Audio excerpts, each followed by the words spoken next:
Welcome to the first full episode of Talking Dogs. This is the show where dog owners talk about their dogs and the things that make life better for them and for us. I'm Mark Bostic. So glad that you are with us whenever you're listening. Thank you for giving us your time. Hey, as we've been working on the show, one thing has become clear. The original premise of the show just didn't feel right. But what does make sense is actually something we stumbled across, which are the stories other people have about their dogs. So moving forward, we're just going to shift things. We're going to be talking about the amazing stories people have with their dogs. Now, sometimes these stories actually made the news. And in those cases, we're going to spend some time with those owners and give you details that you're just not going to find anywhere else. We'll also cover some topics that are of general interest to dog owners. More on that later on. But our conversation today is a good example of one aspect of the show. So let's get right to it. I've been looking forward to this conversation for a couple of reasons. Number one, this is the first interview on our show. And secondly, we're going to be talking about not just one, but two great dogs. Joining us all the way from Mooresville, North Carolina, home of NASCAR, is Gloria Blankenship. Gloria, welcome to Talking Dogs. Thank you, Mark. We're so glad to have you here, and I want to talk about two things with you. You've got two dogs that we want to talk about today, and I'll let you pick the order. But let's start with the basics. Why don't you tell us your dogs' names and what breeds they are? Okay. The first dog that I'll talk about is my dog Blue. He passed away in 2012.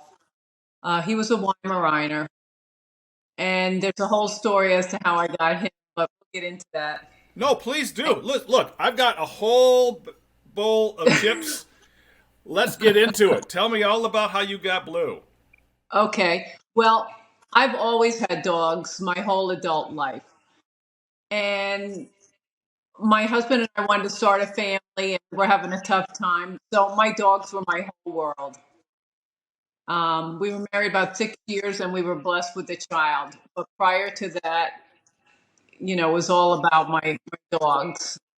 And I had a golden retriever.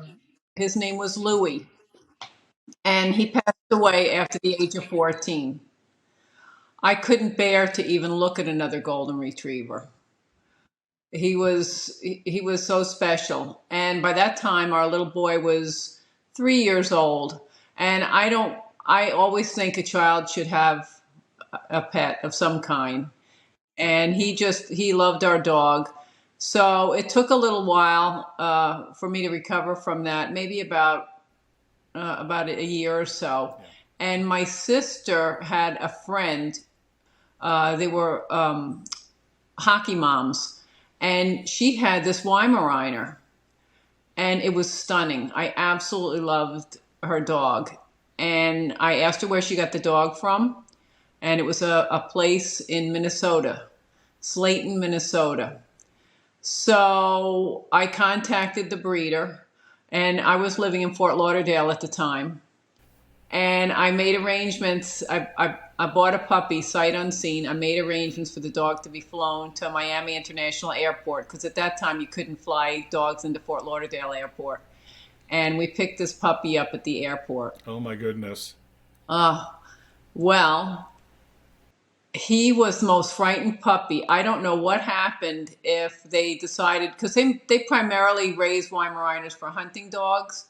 So I don't know if they decided this dog was never going to be a hunting dog, or, and they thought, okay, well, we're going to give him to somebody who just wants a family pet, or if the airplane ride traumatized him.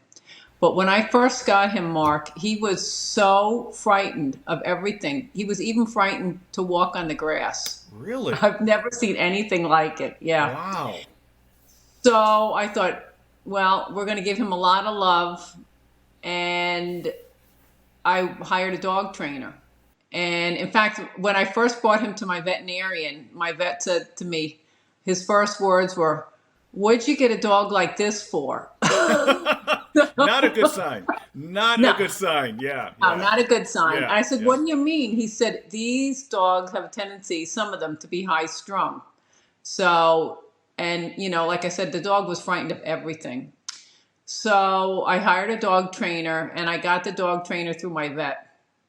She had one session with my dog, and she said, "I'm sorry to tell you, but I don't think this is going to work. Your dog is way too fearful, and I'm concerned because you have a child, and fear in dogs sometimes leads to aggression." Oh boy. So yeah, well, I fired her. Yeah. That's right. I love And it. I thought, you know what? I never saw any kind of aggressive action in my dog. Just nervous. Yeah. And literally, I don't know nowadays, they probably make doggy Prozac, I don't know. Yeah, I've seen that. Yeah, sure. But that wasn't an option years ago. And I just thought, we're going to work with this dog. And we gave him a lot of love, and it was tough in the beginning. One of his quirks were he would lay on the couch and he would stare at you. I was doing some work on a computer. At that time, my husband had an automotive business, and I was helping him with his business. So I was working from home in addition to my job as a registered nurse. And I was sitting on the computer, and the dog would just lay there and bark at you nonstop. Just row, row, row. I mean, it could go on for hours. Oh, man. Yeah. But we really work with him. I love working with dogs, and I always love a well-trained dog. All my dogs have always been off leash, and I believe in training them to keep them fit physically and mentally.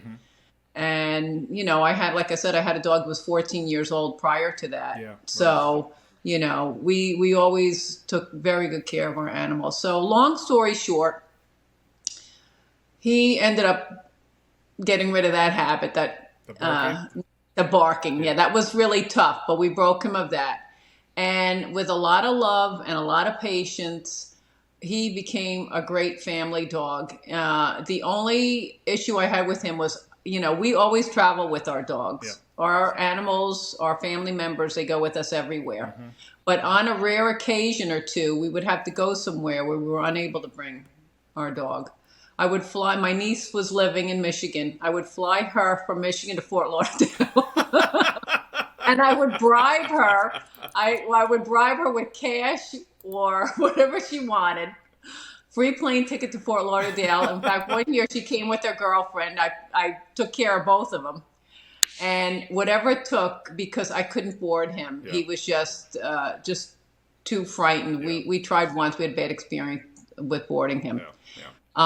But he ended up becoming the best dog. My mother lived with me at the time. My dad had passed away. And between the two of them, they were a couple of characters. And I can go into a couple of stories about them if you want me to. Well, the pictures that we're looking at of Blue, he's so regal and so magnificent looking. Yeah.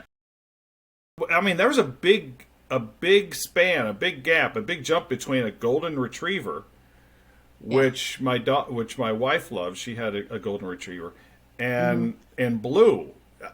Help me understand how you make that transition. Well, I wanted something that did not remind me at all of a golden retriever. Golden retrievers, you got to deal with a lot of hair, a lot of shedding. Yeah. Didn't even look anything alike. Short hair, the green eyes. Yeah. And like I said, my sister's friend, her dog was also just as regal and magnificent. Yeah. They came from a breeder that they really bred them well physically. Like I said, I don't know what Blue's issue was, but he turned into the best dog. And Mark, when he passed away, I always thought that he needed me, but I ended up needing him through that period of time, because I went through a tough period of time with losing my mother and everything. He passed away a year after I lost my mother, but she adored him as well. We all just rallied around him, but I realized that I ended up needing him more than he needed me. So it was a true love story. It really was, and he turned into the best dog, the best. I love the picture of him on the dock with the paper in his mouth. That's a gorgeous picture. What's the story behind that picture?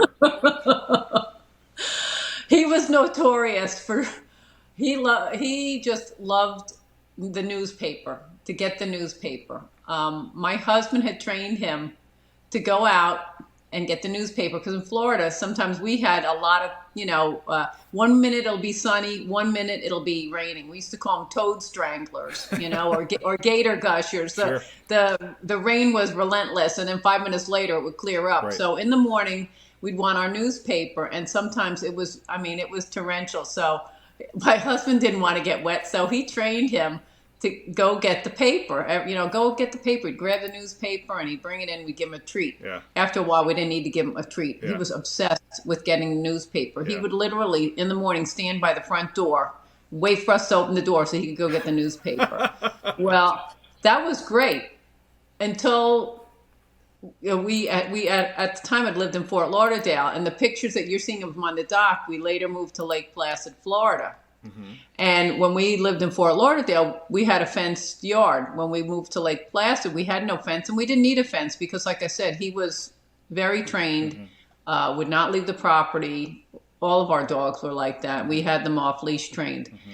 So he would get our newspaper every morning, but then he would get our neighbor's newspaper, and then he'd go next door and get the other neighbor's newspaper. And my next door neighbor, my one neighbor, he called. It was the Tampa Tribune that serviced that area. He called the Tampa Tribune and called to complain that he was paying for a newspaper subscription and wasn't getting his newspaper. Well, I didn't know he was stealing everybody's newspaper, because what he would sometimes do is he would bury them in the yard. Oh my gosh. Yeah, we had like mulch beds where our plants were, and he would just, he would love to bury them and uncover them later. So we figured out what was going on. We told our neighbor and apologized. He loved our dog so much that he requested one of those boxes from the Tampa Tribune that they can put your newspaper in a yellow box out, like a mailbox out by the yard. Now, the neighbor on the other side of us, they were seasonal. So it turned out to be a bonus for us, because they got newspapers for their guests that were there, but sometimes they would go weeks without having anybody, rent their house out. So I used to get double coupons on Sunday because he'd bring me their newspaper.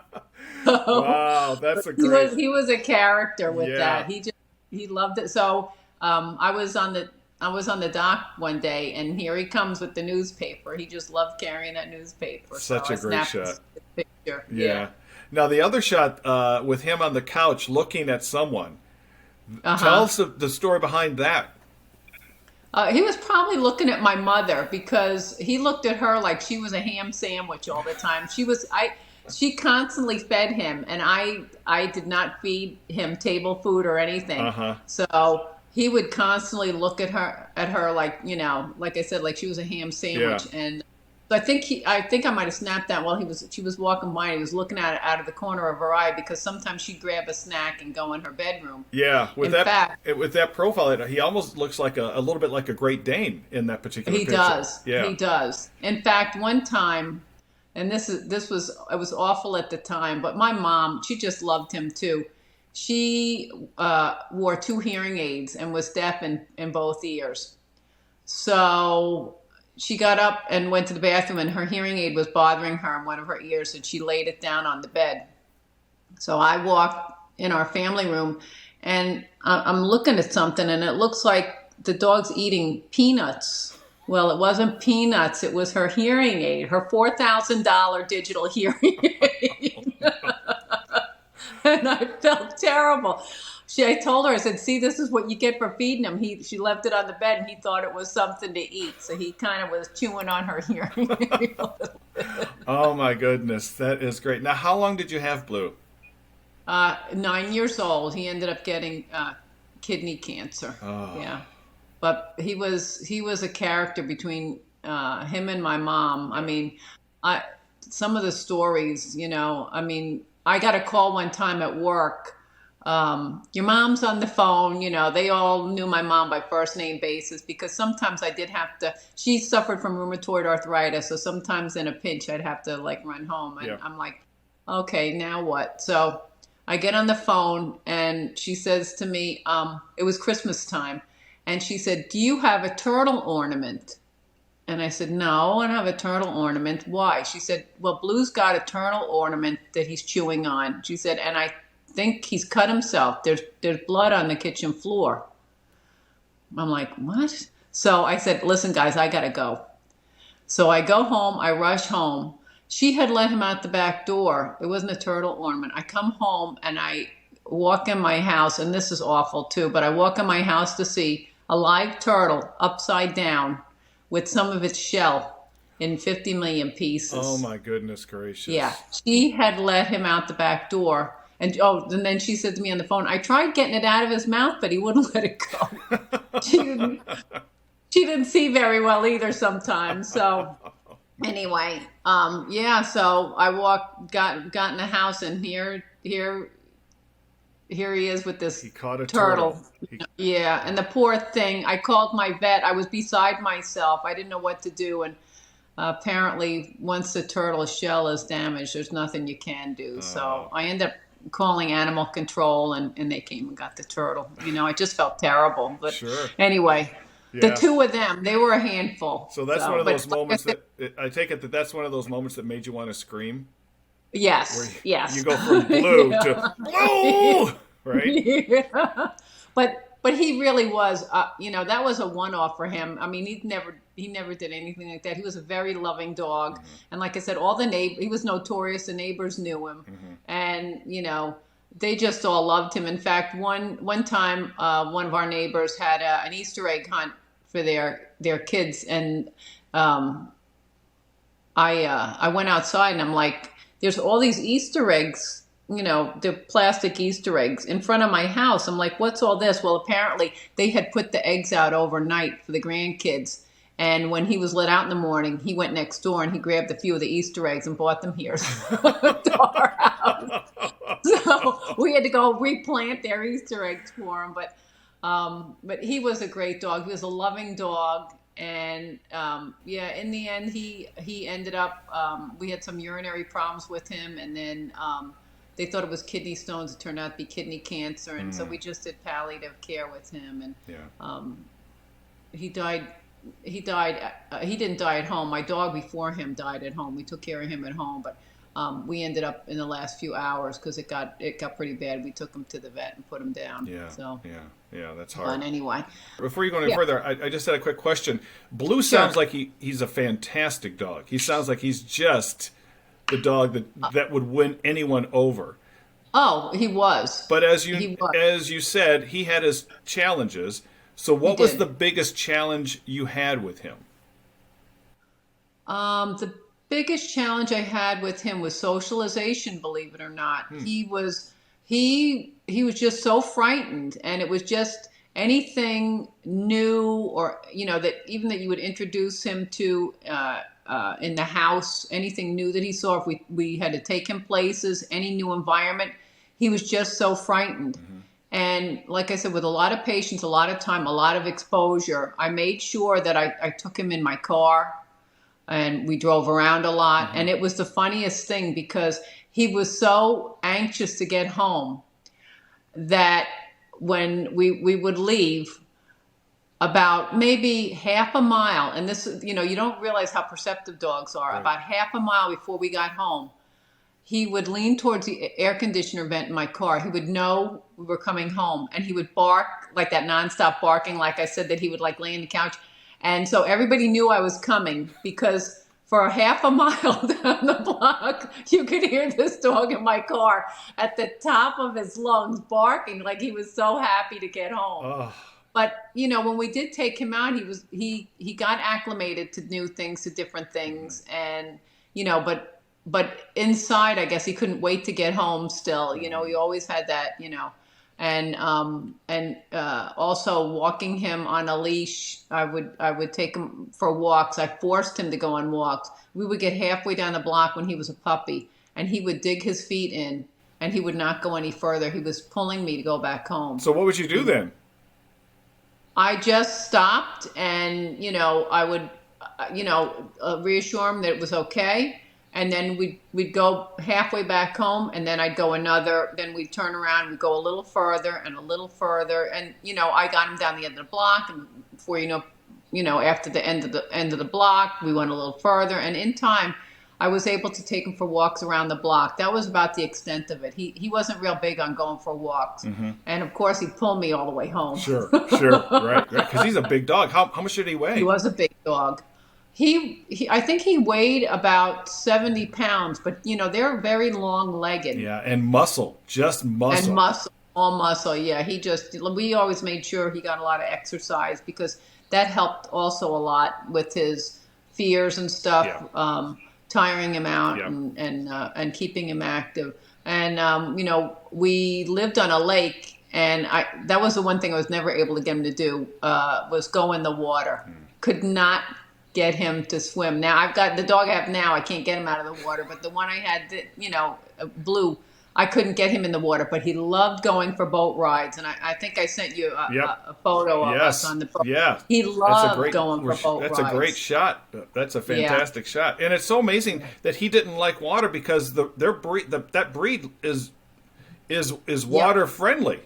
Water friendly, and he also didn't like fireworks. And I also not many dogs like fireworks, but those dogs are hunting dogs too. They're bred for that too. But he didn't like loud noises. He didn't like water. So, like I said, I don't know, if they had this puppy, and I don't know how the breeder they mostly bred and they sold to people out in Minnesota for hunting dogs. And if they knew right off the bat he wasn't, he'd be more pet friendly. And like I said, when I first got him, I thought, oh, I got such a lemon. It was because I had that golden retriever, and what a love he was, and so easy, and and I never had to put more work into a dog than I did to him. But you know what, Mark, it was so worth it. It was so worth it because he just turned in. We just all loved him. He turned into the best dog, and he was my son's best buddy. And we were just heartbroken when we lost him. Well, that brings up another question, and that I wanted to run past you was Blue your dog, your spouse's dog, or whose dog was it, or was he just a general? Was he equal opportunity? Well, he was everybody's dog, but primarily he was my dog. Because he needed that anchor.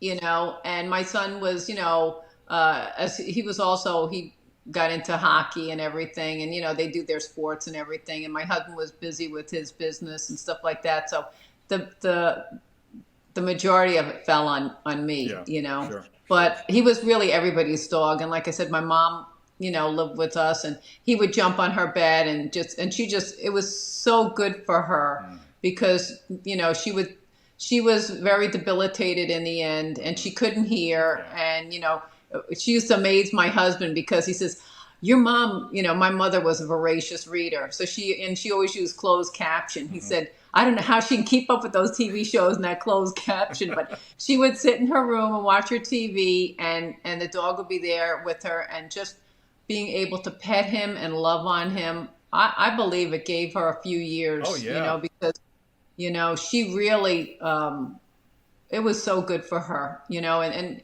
that's why even, with, you see the animals going to nursing homes and stuff like that, it makes a big difference in their lives. I had two dogs that I was able to train to be therapy dogs, and we'd go down to the Children's Hospital here. And, that's wonderful. And, selfishly, it was when I was going through a rough period in my life after a divorce, and we'd spend the whole day there, and I felt it was a privilege for me to be able to watch these dogs help these people heal mentally and spiritually in addition to physically, right? Absolutely. Absolutely. Yeah. It makes a big difference. And it made a difference in her life. She adored him. Even like I said, he ate $4,000 worth of hearing aids, and she was like, it's okay. I would have been, he ate my hearing aids. Right. She just loved him, Yeah, it sounds like it. And I know that losing him was really hard. It was very hard. Yeah. Oh, it was so hard. That was tough. our previous dog, it was so funny. We lost him at 14. He was a healthy 14 year old. He ate his dinner, and maybe an hour after everything was fine. An hour after he ate his dinner, he had a massive seizure and died. I mean, it was quick. I don't know. We never found out what happened, if he had a brain tumor or, because Goldens are prone to cancer. But it was sudden, Mark. We had no clue. I mean, he was great. Everything was fine. And he had a great appetite. An hour after he ate, massive seizure, and he died that night, And but this one here, it was a slow, agonizing process. And, it was a tremendous loss for us. Yeah. It really was. Sure. And it sounds like, and from what I've heard from people who we know mutually, basically your sister, you are an amazing family, and you are great dog people. And so I'm not surprised that you're able to keep a Golden for 14 years, which is long for a Golden. And Blue, I'm sure, was blessed to have you and fortunate to have you as his caretakers. So you? Like I said, I ended up, needing him more than he needed me. What do you mean by that?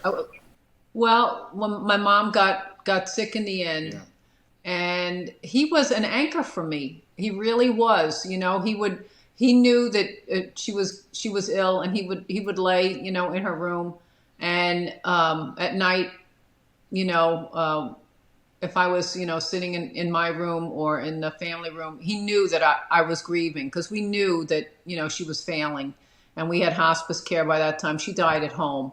And, my sister flew in from Michigan in the last few weeks, and was able to stay with me and get through that period. But he was a great therapy dog for me, I mean, on many occasions, and it was just invaluable. He really, when I look back and reflected, I needed him just as much as he needed me, because it was for, I'd say, 2 years prior to her passing away. It was also a slow decline. She didn't die of anything specifically. She had rheumatoid arthritis, and it just progressively got worse until she deteriorated, and during that time, he was always there for me. And just to be able to have someone, I mean, my husband was very supportive. I couldn't have done what I did for my mom without him. She lived with us for 6 years, and he used to take her to all her doctor's appointments, and he was a son to her in every way. Yeah.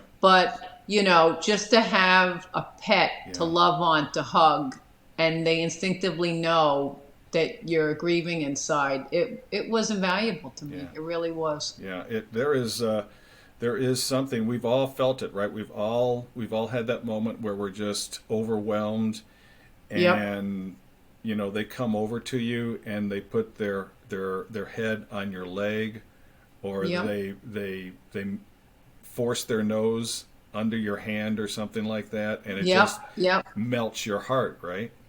Yeah, absolutely. Yeah. Absolutely. So tell us about the you went from the Golden, and you grieved the Golden, and then you found Blue.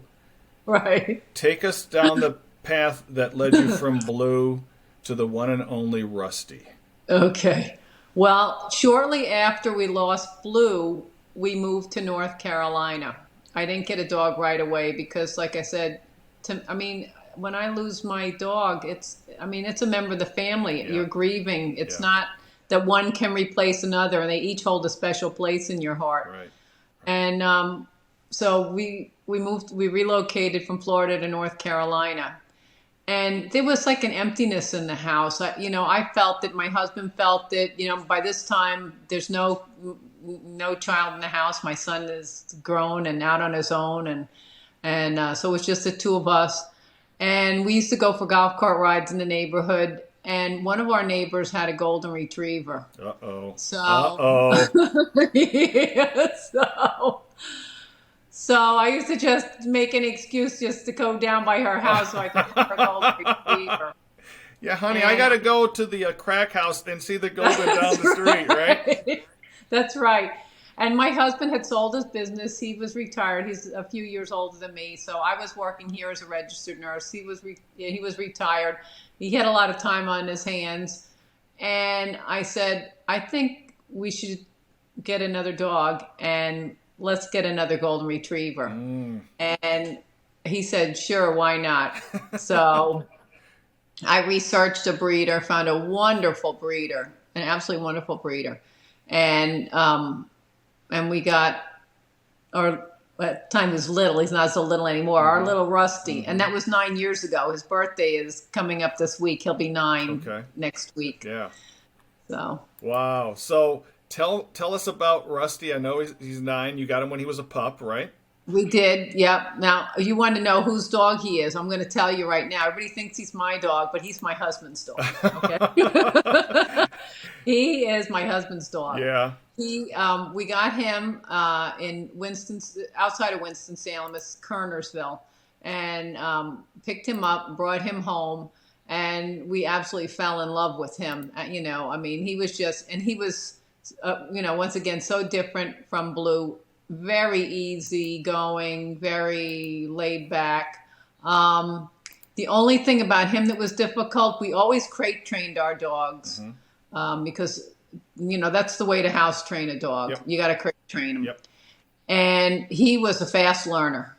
And he did not like his crate. Oh. We would put him in his crate at night, and so that didn't last long. He was house trained within, I want to say, 4 months. I mean, he was fast, very intelligent.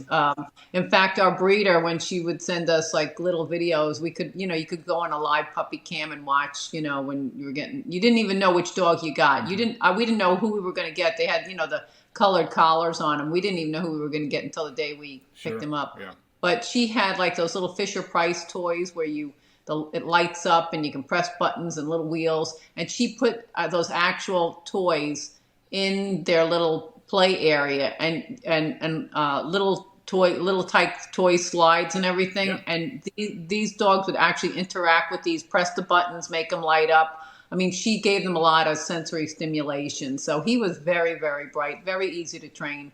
And so no crate for him after a few months. In fact, I was a little nervous about that. I said, we would like run an errand or something. And my husband said, he's fine. Because my husband was retired. I was working full time as a nurse, and it was his dog. I mean, he was my husband's therapy dog. He filled a lot of time for him, and so he knew, and we never had a problem. He was never a chewer, nothing, just the easiest dog. And, like all of our other dogs, we would take him out and socialize him. Now, his problem was when he was a puppy, he would get car sick. Oh. And I thought, oh boy. Yeah. But I really love taking, my dogs with me everywhere. But that's something they outgrow. Yeah. I mean, we just kept taking him for car rides. And now you can't even say the word, you say we have to spell it. And he even knows how to spell. We go, RIDE. And he's like, or TRUCK. He's, he knows. They even know how to spell. So.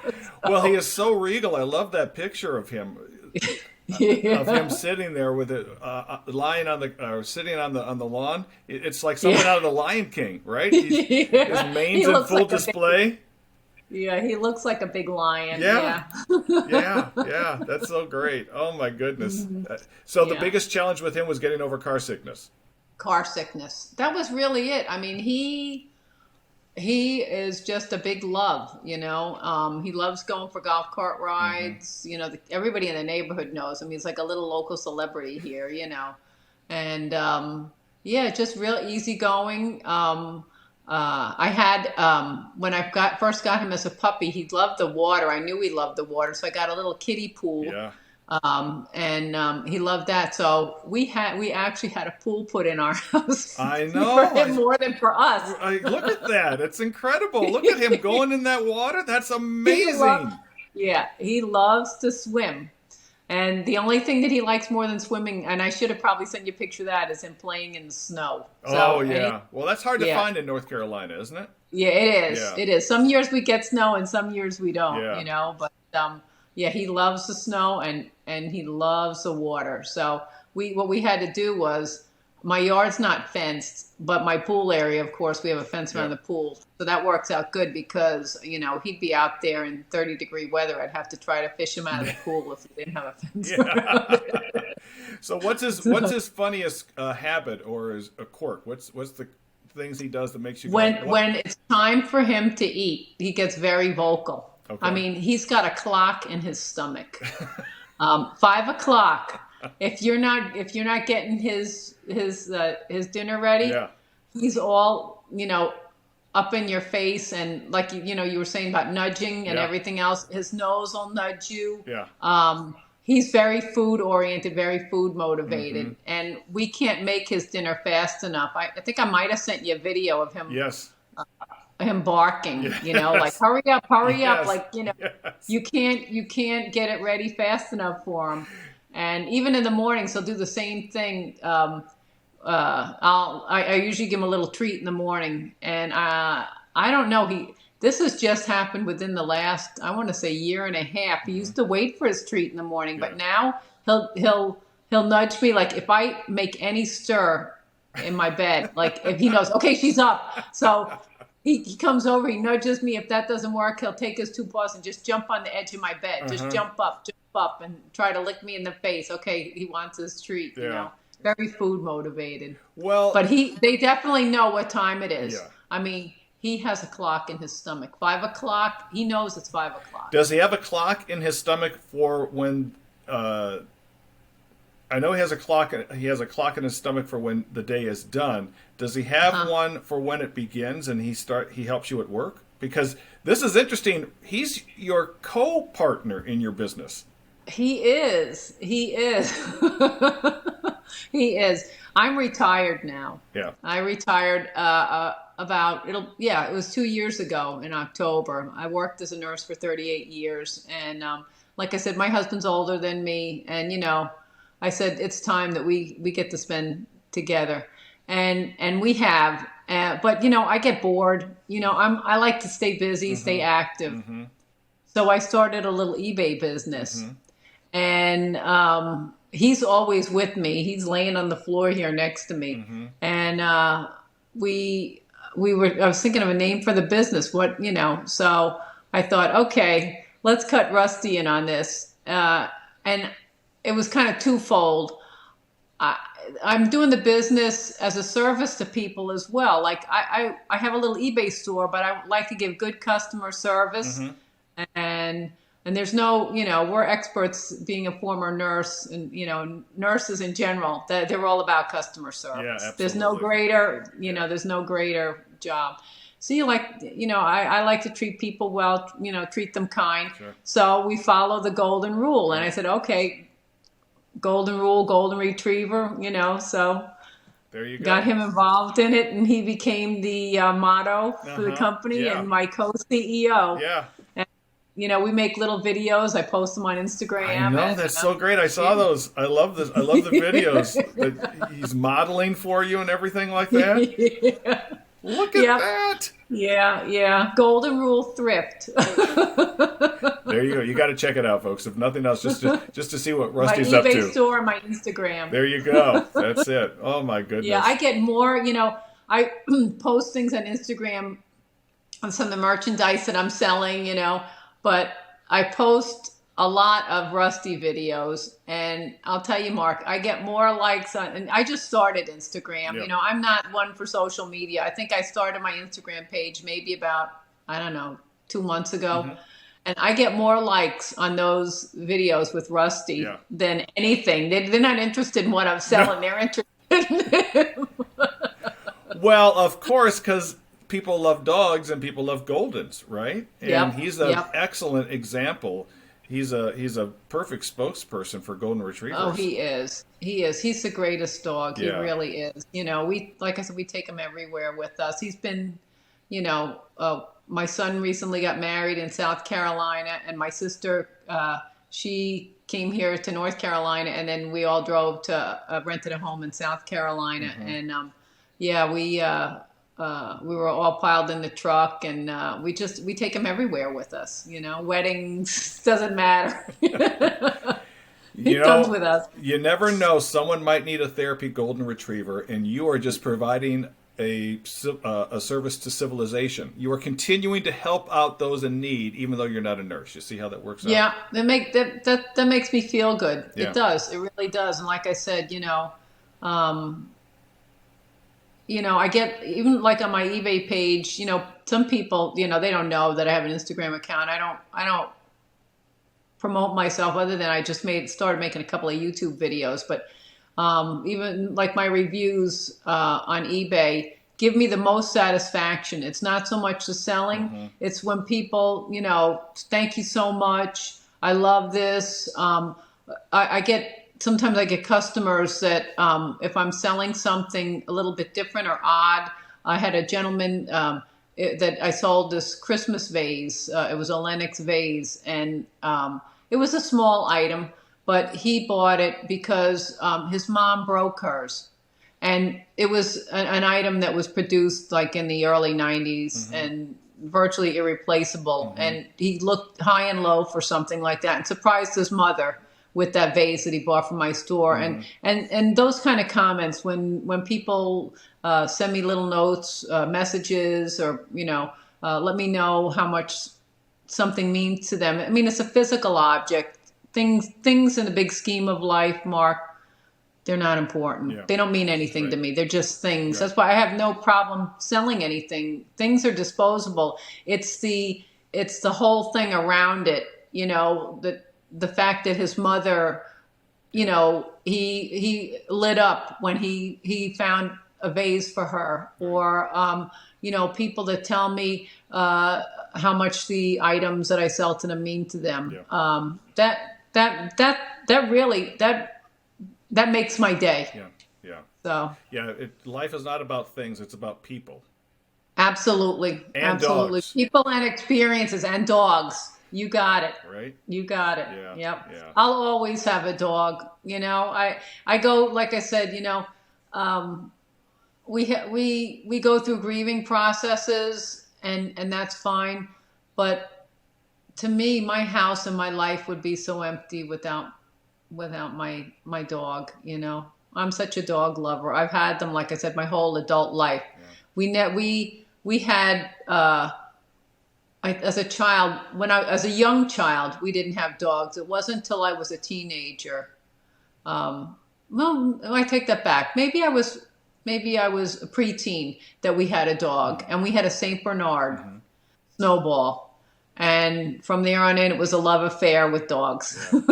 Yeah. I'm right there with you. I'm right there with Yep. you. I've Yep. had dogs since as early as I can remember, and That's great. yeah, they've always been the constant, right? They've up or down, especially through those hard times. Absolutely. And if I've told people many times before I got married, don't make me choose between you and the dog. Because they were with me a lot longer before I even knew you existed. So just Yep. do That's that yourself a favor. unconditional love. Yeah, don't make me make that choice because you won't like how it goes. Yep. Someone will be sleeping in the car, and someone will be sleeping outside. So be careful, right? So Yep. yeah. Yep. Well, hey Gloria, thank you. Is there anything else you wanna share with us, Gloria, before we leave? I can't think of anything. Just my buddy here laying on the floor. I wish I could get him up, but he's snoozing. He's sound asleep. Oh, he's cutting. Yeah, he's getting ready for dinner time. He's getting ready for That's dinner. right. Yeah, he's got 5 hours. The clock started. That's right. That's right. Well, Gloria, thank you so much for joining us today. It has been an absolute pleasure listening thank you, to you Mark. talk about two very special people in your lives, Blu and Rusty. And we just love hearing people talk about their dogs here on the program. And thank you so much for being a part of it. You've really made our day. Well, thank you, Mark. I appreciate the opportunity. It was great going down memory lane, because they're just so special to me, past and present. Absolutely. Well, thanks for taking us with you. I appreciate it. Thank you, Mark. Take care. What a great story. I mean, between burying the neighbors' newspapers and posing for internet fame, Gloria has had 2 great dogs. You got to love it. That's the sort of stuff that I'm talking about. Hey, listen, folks, as we close, please remember to like or subscribe so you can catch our new episodes when they drop. And if you'd like to be featured on a future show, just go to talkingdogs.com and drop us a line. We'd love to talk to you about your favorite friend as well. Well, that's it for today. We'll catch you next time for another episode of Talking Dogs.